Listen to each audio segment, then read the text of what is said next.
Ya, ketemu lagi kita masih dalam konten yang berjudul Baber, yaitu baca berita ya, dimana dalam konten ini saya akan membaca berita yang tujuannya menambah pengetahuan saya. Silahkan bagi yang mau menonton, silahkan, yang nggak mau menonton juga nggak apa-apa. Jadi konten yang saya tertarik pada hari ini adalah adanya berita baru saja saya baca ya, yaitu mengenai inflasi. Bank Indonesia memproyeksikan inflasi naik menjadi 0,16% ya. Kita baca dulu ya. Jadi inflasi ini tentunya mengurangi daya beli masyarakat karena kemungkinan harga-harga akan naik, sehingga ya akan membawa kesusahan lah bagi rakyat-rakyat, khususnya bagi rakyat yang ekonomi menengah ke bawah.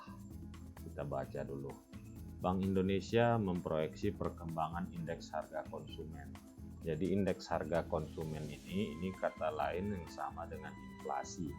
Sepanjang November 2021 akan mengalami kenaikan sebesar 0,16% ya. M2M ini artinya month to month, bulan ke bulan. Ramalan Bank Sentral ini sesuai dengan hasil survei pemantauan harga pada pekan pertama November 2021. Dengan perkembangan tersebut, perkiraan inflasi November 2021 secara tahun kalender sebesar 1,09%. YTD, ya ini year to day ya, mungkin ya kalau tidak salah YTD. Dan secara tahunan sebesar 1,54% atau YOY. YOY ini year on year berdasarkan tahunan. Jadi untuk tahun 2021 akan mengalami kenaikan 1,54%. Ungkap Kepala Departemen Komunikasi Bank Indonesia Erwin Haryono dikutip dari rilis perkembangan indikator stabilitas nilai rupiah Sabtu 6 November 2021 hari ini ya. Adapun penyumbang utama inflasi November 2021 hingga pekan pertama November 2021 yaitu naiknya komoditas minyak goreng sebesar 0,04%. Harga minyak goreng naik ya. M2M, month to month. Cabai merah sebesar 0,03% M2M. Daging ayam ras dan telur ayam ras masing-masing sebesar 0,02%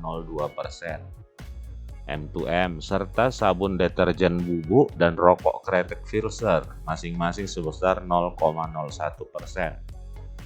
Sementara itu, beberapa komoditas mengalami deflasi, antara lain bawang merah, tomat, cabai rawit.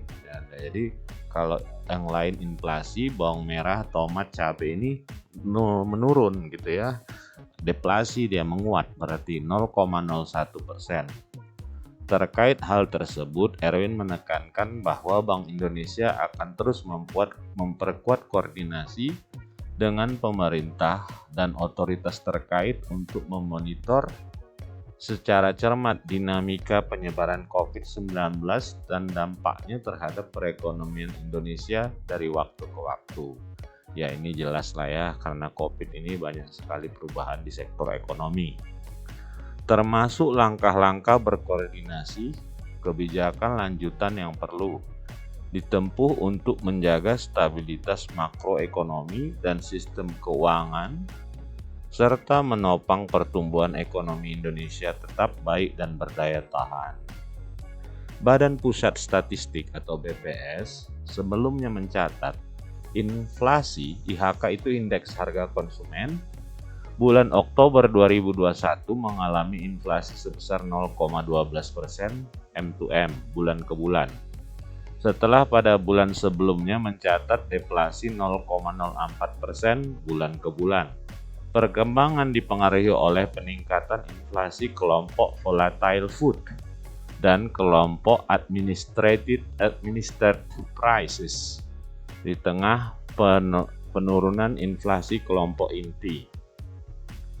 Secara tahunan, inflasi Oktober 2021 tercatat sebesar 1,66%, lebih tinggi dibanding inflasi bulan sebelumnya, 1,60%.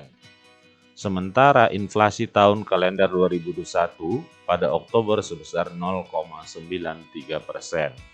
Ya, jadi ini yang belum saya ketahui, ada dua ya istilahnya ya, untuk menambah pengetahuan saya. Apa itu kelompok volatile food ya. Nah, ini dia volatile food. Kita buka aja ya, supaya juga baca berita sekaligus menambah pengetahuan kita. Satu lagi ada tadi katanya administered price ya. Coba ya, kita administered prices. Apa ini? Nah, kita tunggu ya, ini agak lambat nih internetnya. Nah, prices adalah ya. Nah, kita lihat sekarang apa itu volatile food ya. Ini kita membaca berita juga menambahkan pengetahuan kita ya, jangan hanya sekedar baca, khususnya diri saya ya. Untuk menjaga stabilitas harga komoditas pangan di pasar, jika memang perlu ada kenaikan harga suatu komoditas pangan, misalnya beras, jagung, dan lainnya, kenaikan timbul masih dalam taraf yang wajar. Ya, jadi volatile food itu adalah harga yang dapat kita katakan dapat sangat cepat mengalami perubahan, tetapi harus dijaga harga naik turunnya. Nah, ya, kita coba lihat ya, di sini khususnya mengenai harga-harga bahan pokoknya beras ya. Kalau administered price, saya besarkan, adalah di sini harga suatu barang atau jasa yang beredar di masyarakat berdasarkan aturan pemerintah. Jadi harga-harga yang sudah diatur ya, harga gabah ya dan sebagainya. Jadi setelah kita membaca tadi berita bahwa untuk bulan November inflasi akan naik, jadi yang pasti harga-harga di pasaran juga akan naik. Barangkali sekian saja konten baca berita ini, mudah-mudahan bermanfaat khususnya bagi diri saya. Terima kasih.